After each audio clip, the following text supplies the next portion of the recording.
L'histoire d'une écriture inattendue. Programme enregistré à l'origine par Ricardo Melo de l'Institut Namasté le 7 février 2017. Les audios sont préparés par des volontaires de la pilule de l'Évangile. Notre équipe de collaborateurs a toujours besoin d'aide. Soyez vous aussi volontaires dans notre cause. Vous pouvez nous rejoindre sur notre page Facebook Pilule de l'Évangile. Dieu merci, une nouvelle journée de plus avec de nombreuses possibilités de croissance intérieure. Je voulais vous raconter une histoire très intéressante. Un jour, le mari rentre à la maison et voit son épouse qui corrigeait certaines épreuves. Elle était enseignante et travaillait tard dans la nuit comme le font souvent les enseignants. Il réalisa qu'elle pleurait pour une copie. « Ma chérie, que se passe-t-il? Est-ce que ça va ?» Elle, pleurant beaucoup, ne réalise pas l'émotion et lui passe le texte. « Lis, s'il te plaît. » C'était l'écriture d'un de ses élèves. Il enseignait à l'école primaire et les élèves commençaient à apprendre à écrire. Le mari prend le texte et lit. C'était à peu près comme ceci. « Mon rêve est d'être une télévision. Je veux occuper son espace. » Vivre comme elle vit, avoir une place spéciale pour moi et réunir toute ma famille. Je voudrais être comme une télévision, être prise au sérieux en parlant, étant le centre d'attention et être écoutée sans interruption par des questions. Et si je me tais, je veux recevoir la même attention que quand ça ne marche pas, parce que tout le monde fait attention à la télévision. Je veux avoir la compagnie de mon père quand il rentre à la maison, même s'il est fatigué. Je veux que ma mère me cherche quand je suis seule et que je m'ennuie, comme elle le fait avec la télévision au lieu de m'ignorer.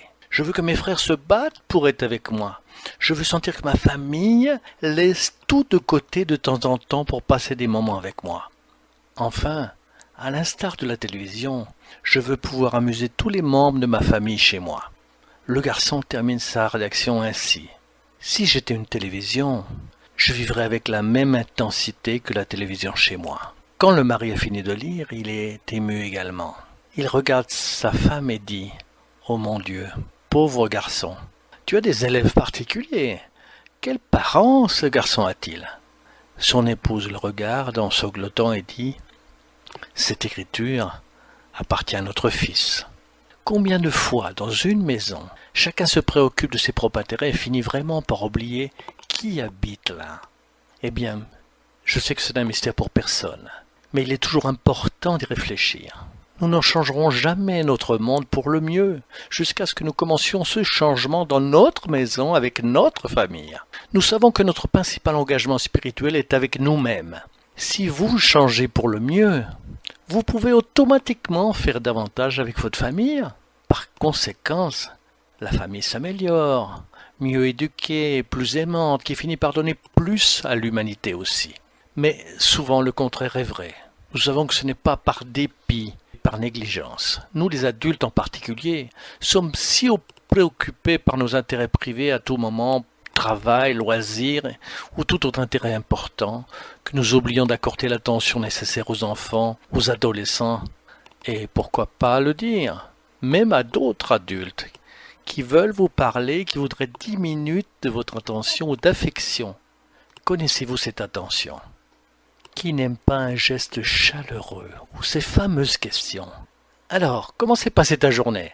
Et vous questionneriez réellement et vous vous asseyeriez à côté pour entendre la réponse. Ne demandez pas pendant que vous allez à la cuisine ou dans la pièce pour regarder la télévision, c'est-à-dire sans aucun intérêt à écouter votre interlocuteur. Donc, ce qui manque encore en nous sont des choses simples. Vous remarquerez peut-être que dans tous les moments où nous parlons de bonheur ici, soit comme la science le prête, ou selon le discours de la spiritualité supérieure, que ce soit dans des histoires ordinaires comme celle que je viens de raconter, nous arrivons toujours à des détails simples, à la simplicité. Mais parfois, on l'oublie. Nous sommes tellement préoccupés par tant de choses matérielles, passagères et éphémères que parfois nous oublions les moments simples qui font une énorme différence dans nos vies quotidiennes. Donc, pour conclure, l'invitation de la pilule de l'Évangile d'aujourd'hui est la suivante. Apportez plus de simplicité à votre vie de famille. Si difficile que soit la relation avec un membre de votre famille avec qui vous vivez principalement à la maison, faites votre part. Nous devons apprendre à apprécier le plaisir de faire ce qui nous revient, indépendamment du fait que l'autre le reconnaisse ou non. C'est notre problème. Nous le faisons et nous voulons une reconnaissance immédiate. Malheureusement, parfois, le père, le mari, la mère et le fils ne sont pas prêts. En cet instant, reconnaître, lui accorder l'attention appropriée, lui dire merci, ou avoir un geste affectueux en disant comme je t'aime.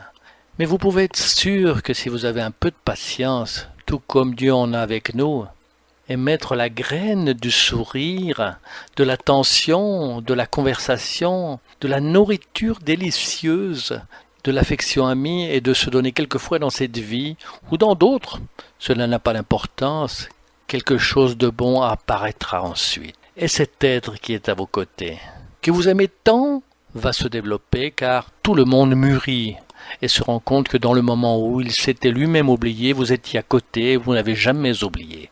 À ce moment, vous verrez que chaque instant dans lequel a été fait un don sans rien attendre en retour en valait la peine. N'en doutez pas, je sais que c'est pas facile.